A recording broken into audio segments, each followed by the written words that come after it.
Good evening, ABR Market Watch viewers, wrapping up another eventful trading day. The Indian equity markets took a dip today, with the BSE Sensex closing 0.5% lower and the NSE Nifty declining by 0.4%, driven primarily by a pullback in financials. However, gains in IT and pharma sectors provided some respite, with positive global trade developments and robust results from local companies like Abbott India and Alkem Laboratories driving these sectors' growth. Despite the slight drop in benchmark indexes, 8 out of 16 major sectors showed gains. The cautious sentiments among investors ahead of crucial US and domestic inflation readings continue to linger, as both economies eagerly await their respective CPI data and India's July retail inflation figures, which are projected to hit 8-year lows.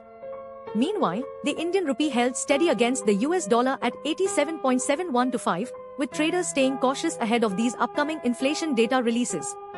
The 10-year government bond yield rose by 3 bps due to mounting fiscal pressures and concerns over increased debt supply, causing a market sell-off.